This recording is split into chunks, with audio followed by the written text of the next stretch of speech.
आज एम्प्लॉय जो पक्के एम्प्लॉयज है वो भी कहीं ना कहीं जल भवन में पहुंचे हैं, क्या कुछ कहना है इनका और किस तरह से ये अस्थायी कर्मचारियों की बात भी कर रहे हैं, अपनी तो कर रहे हैं, अस्थायी कर्मचारी की भी कर रहे हैं। सर मुझे ये बताइए, लगभग 33 साल का वक्त, लंबा समय जो है वो हो चुका है, 33 साल आपने पूरा वेट किया, लेकिन सरकार ने कुछ नहीं किया। एलजी बदलते गए, सरकारें बदलती गई, मुलाजिम रिटायर होते गए, लेकिन आपको कुछ नहीं मिला। क्या कहेंगे? देखिए, हमारी तरफ से जो इंडिविजुअल ऑर्गेनाइजेशन थी उन्होंने भी प्रयास किया जी। फिर हमने इकट्ठे होकर, सभी यूनियन इकट्ठे होकर एक पीएच एम्प्लॉइज यूनाइटेड फ्रंट की फॉर्मेशन की। उसी प्लेटफॉर्म पर भी हमने बड़े प्रयास किए, बड़ा काम किया और यही मांगे जो डेली वेजर जो है उनकी रेगुलाइजेशन के लिए, उनका जो बच्चों का जो भविष्य है उनके लिए, उनके रिलेटेड जो है वो डिमांडें, उसमें जो हम यही भी कहते हैं रेगुलाइजेशन करो under 64, under the preview of 64, SR 64 के तहत उनको परमानेंट करो। हम कोई पालस नहीं मांगना चाहते, किसी कमेटी का हमें कोई इंतजार नहीं है, ना हम उनको चाहते हैं, सिर्फ इमीडिएट एक ही मसला हमारा, पहले ये इनको रेगुलाइज करो। जब तक हमने ये भी कहा है, तो जब तक इनकी रेगुलाइजेशन प्रॉपर तरीके से आप नहीं करते हो, तब तक जो हमारा डेली लेटेड वर्कर है उनकी बेसिस एनहांस होनी चाहिए, वो भी नहीं हुआ। और उनको जो है जो कंपनसेट करना चाहिए उनको, जैसे कोई आदमी हमारा डेली लेटेड वर्कर रिटायर हो जाता है या फिर रिटायर होने जा रहा है या फिर on the verge of retirement, सभी उनको 5 लाख की ग्रेच्युटी दी जाए, ताकि उनको परिवार को ये पता चले कि हमारे फादर साहब को, हमारे भाई को या कोई भी उनका रिलेटेड है, रिलेशन में है, वो रिटायर होकर आया है। तो वो भी नहीं हो रहा है। दूसरी तरफ हमारे जो डेली लेटर वर्कर है वो उनकी कुछ डेथें हो गई हैं, कुछ लोगों की वो एक्सपायर हो गए ड्यूटी आवर्स। तो उनको हम ये कहना चाहते हैं, सरकार को बार बार कह रहे हैं कि उनकी कंपैशनेट अपॉइंटमेंट्स की जाएं ऑन ग्राउंड, क्योंकि उनके लिए कोई प्रोविजन नहीं है एस 43 का, क्योंकि वो डेली लेटर वर्कर है। जिस तरह से कोई डेली वेजर डेथ होती है, उनका बच्चा अगर कमाने लायक हो चुका है तो उसी को लगा देना। वो जो एज है जो उनकी जो है 18 से ऊपर है उसको लगाया जाए, ताकि वो जो उनका सहारा, वो उनका जो रोजी रोटी का जो है चलता रहे। तो ये मसला है। फिर हम कहते हैं कि डीपीसी का मसला भी है, परमानेंट एम्प्लॉइज का है, 10 साल से वो उनकी डीपीसी नहीं हो रही है। डीपीसी जो है सरकार का जो रूल है, मौजूदा रूल है जो वर्तमान में चल रहा है, वो 1 साल के अंदर 2 डीपीसी होनी है, हर डिपार्टमेंट के अंदर होनी है। तो सरकार बार बार वो इंस्ट्रक्शन देती है, एडवाइस करती है डिपार्टमेंट्स को, उनके हेड्स को, लेकिन वो भी नहीं हो रहा है। अब अगर 35 साल से हमारा डीपी रूल फ्रेम का मसला है, उसमें अमेंडमेंट करनी है, चल रहा है, वो हुआ नहीं, तो 2.5 साल 3 साल इसके भी हो गए ना हमारे एडिशनल चीफ सेक्रेटरी काबरा साहब। ये भी आजकल और इनमें जो है मैं लगता हूँ, मैं साफ कहूंगा, इनमें तानाशाही है, इनमें इनका एटीट्यूड, हमारे जो छोटे वर्कर हैं वो ठीक नहीं है, उनके हमदर्द नहीं है, मैं साफ कहना चाहूंगा। सब अपना टाइम पास कर रहे हैं। इनके पास इशू है, डेली वेजर का इशू नहीं है, इनके पास इशू है ये जो बड़े इंजीनियर्स हैं उनकी ट्रांसफर कहाँ करनी है, है ना सर, उसमें इनका क्या इंटरेस्ट है। बार बार ट्रांसफर हो रही है, बार बार प्रमोशन हो रही है, हमें जरा भी झिझक नहीं ये बात करते हुए, क्योंकि 2.5 साल से हम इसके अर्जी में सफर कर रहे हैं। बाकी जो मसले हैं इनके वो 6-7 मांगे हैं, लेकिन मुख्यतः जो हमारी ये मांगे हैं ये इमीडिएट होना चाहिए। ये हमारे 4 डिवीजन है जो शहर के अंदर काम कर रहे हैं, अर्बन एरिया में, म्युनिसिपल कॉर्पोरेशन में। ये तो एक सरासर बेइंसाफी हुई है हमारे डिपार्टमेंट के साथ और हमारे जिनमें काम करने वाले हमारे कर्मचारियों के साथ, क्योंकि डीडीओ पावर्स वो है, वो हमारे एक्शन के पास नहीं है। पेंशन किसी की अगर सेटल करनी है, हमारे एक्शन के पास नहीं है। किसी का लीव सैलरी रिलीज करना है, वो एक्शन के पास पावर नहीं है। किसी का GP1 सेक्शन करना है, वो एक्शन के पास पावर नहीं है। तो पावर है क्या सर? वो कुछ भी पावर नहीं है।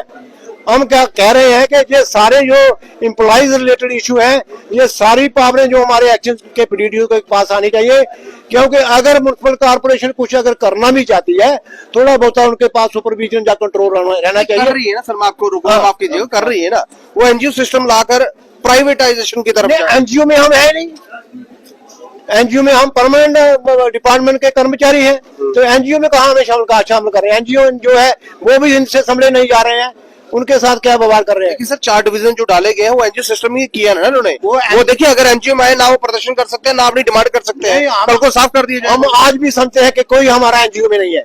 हमारा जो है अभी भी मांग कर रहे हैं कि हम आप इनको जहाँ पीएचई डिपार्टमेंट के साथ कर दो, तो हमारी ये मुख्य ये भी मांग है, तो ताकि कर्मचारी जो सफर ना करे और शहरी भी सफर ना करे।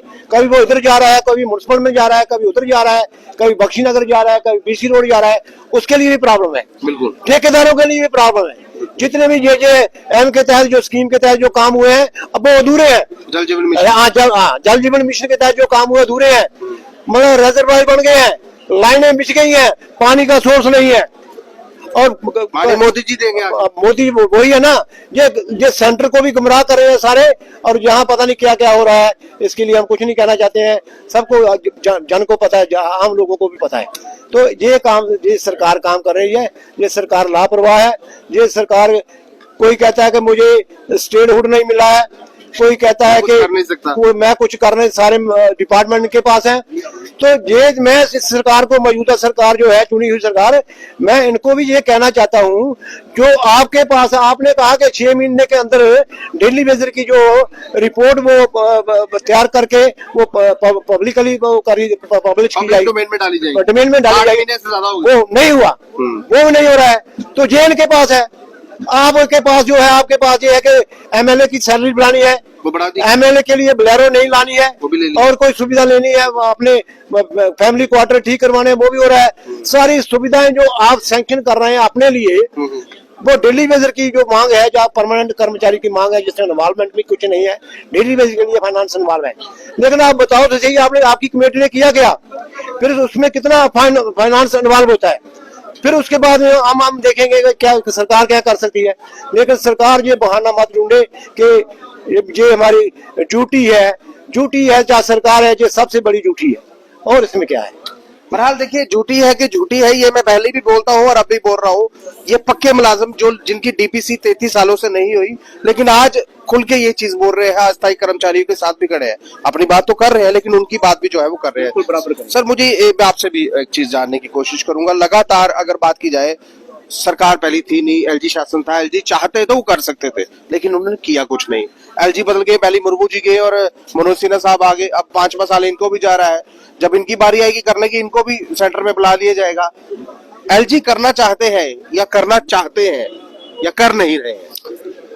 मेरा ख्याल है कि करना कोई भी नहीं चाहता है, क्योंकि ये लोग हमें कठपुतली समझते हैं, अपने इशारों पर नचा रहे हैं। आए दिन हमारा तमाशा देख रहे हैं, चाहे वो डेली बेजर हो, चाहे वो रेगुलर मुलाजिम हो। इनसे जो तमाशा करवा रहे हैं, ये विवश कर रहे हैं हमें। ये आए दिन रोडों पर आए, और हमारी जो शहर की जनता है, चाहे कोई बीमार है, चाहे कोई हॉस्पिटल जा रहा है, किसी को हार्ट अटैक आ रहा है, कोई डिलीवरी केस, क्योंकि जो गुंडा बदमाश जो पैदा होता है, इसी वजह से पैदा होता है, क्योंकि जिस बच्चे को तालीम नहीं मिलेगी, एजुकेशन नहीं मिलेगी, वो बड़ा होकर गुंडा बनेगा, क्राइम करेगा। इसलिए जो गवर्नमेंट क्राइम कराने में खुद एक्सपर्ट है और लोगों को विवश कर रही है, हमारे मुलाजमीन को रोडों पर लाना चाहती है। हाय हाय होए आए दिन उनको अच्छा लगता है, क्योंकि शहर का जो ट्रैफिक है डिस्टर्ब हो, जब पानी बंद होगा, हमारे जो शहर के बसिंदे हैं, जो हमारे लोग हैं, अपने लोग हैं, हम इसी शहर के बसिंदे हैं, हमें ऐसा काम करना नहीं चाहते हैं। पानी बंद करना भी एक क्राइम है, मगर जो क्राइम कराने वाले हैं ये खुद हैं, जो हमसे ज्यादा क्राइम करने वाले हैं लोग हैं। तो जो हम नहीं चाहते हैं कि हम ऐसा कोई क्राइम करें। हम ये पुरजोर अपील कर रहे हैं, चाहे वो उमर अब्दुल्ला साहब हो, चाहे एलजी साहब हो, हम यही चाहते हैं कि हमारे जो मिसाइल हैं, हमें बिना सड़कों पर आए, बिना रोए बिना नारेबाजी के हमें हमारे मसले हल कर दे, तो हमें आने की जरूरत ही नहीं है। क्योंकि हमारा कोई शौक नहीं है, प्रोफेशनली लोग नहीं है हम कि आए दिन हम नारेबाजी करें। हमारा जो डेली वेजर का मसला है बहुत ही जल्द होना चाहिए, क्योंकि 9,000 में कुछ नहीं बनता। आप लोग भी जानते हो, मीडिया वाले जितने भी हैं सब जानते हैं कि 9,000 में क्या बनता है। आजकल एक पेंटली लेनी हो अपने इंसान ने, वो ही 9,000 रुपए की है। फिर भी जो जिन थोड़ा बहुत मतलब एडजस्ट कर रही है, उनकी फैमिली कर रही है, कुछ लोग सुसाइड कर रहे हैं।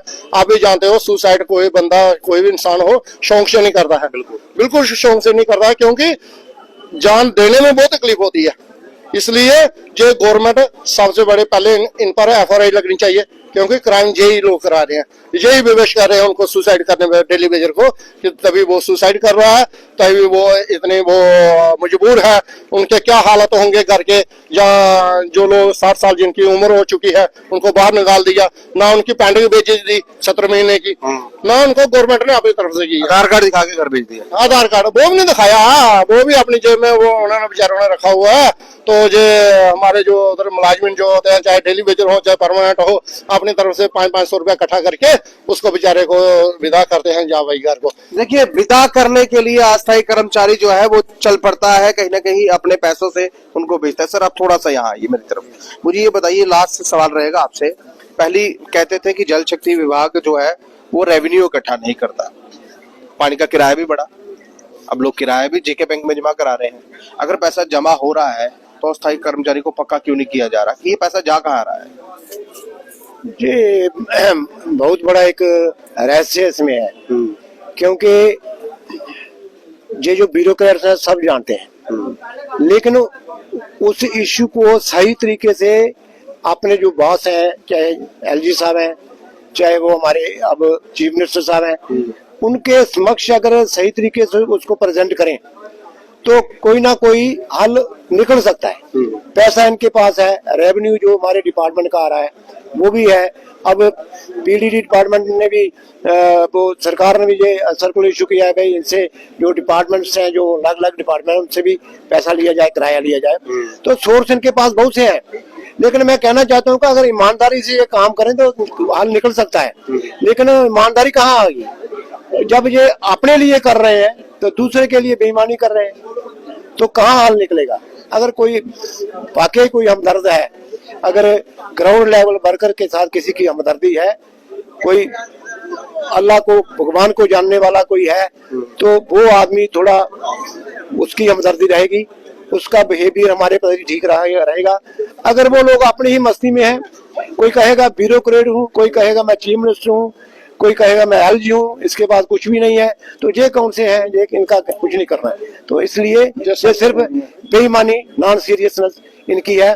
अगर ये पैसे की बात करते हैं तो हम ट्रेड यूनियन लीडर्स को बुलाएं और भी एक्सपर्ट बुलाएं, हम बताएंगे पैसा कहाँ है, लेकिन ये करना नहीं चाहते हैं, किसी को रिकॉग्नाइज नहीं करते, मतलब कि मानते ही नहीं है। अब कभी सिलसिला चल पड़ता है, 2 आदमी इधर से निकलते हैं, 4 आदमी इधर से, भाई ऐसे थोड़े होगा कोई।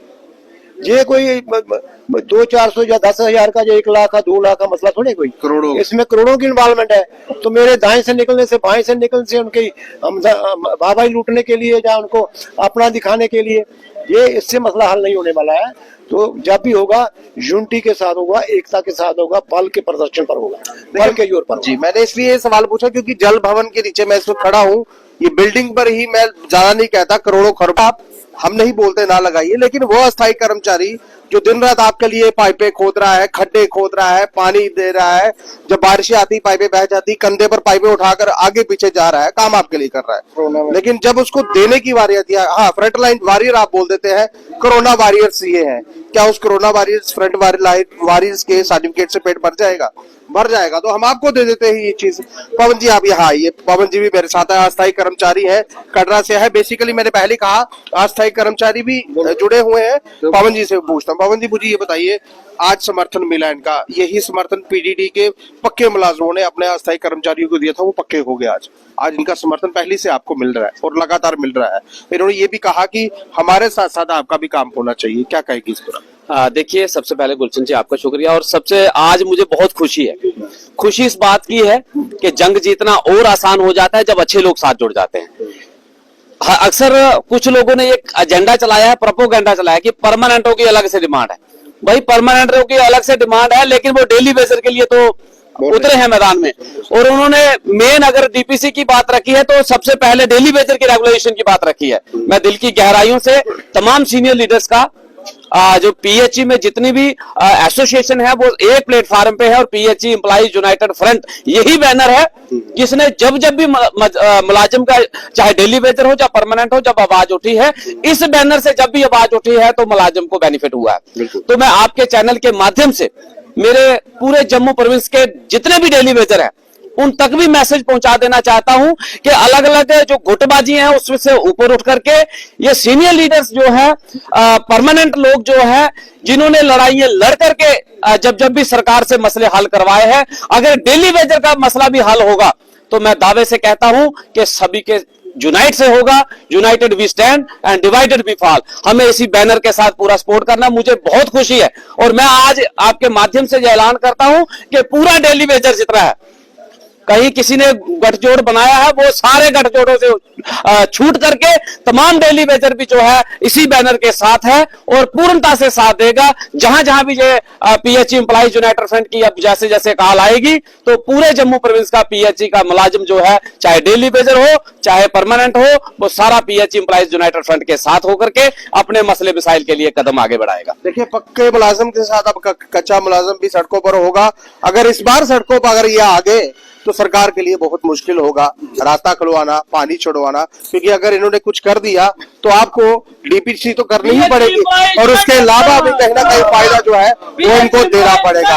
आखिर अगला कार्यक्रम कब होगा, किस तरह से होगा, वो तो हम बाद में बताएंगे। लेकिन पर आज आपने ये चीज कही है, अगला कार्यक्रम क्या होगा, किस तरह से होगा?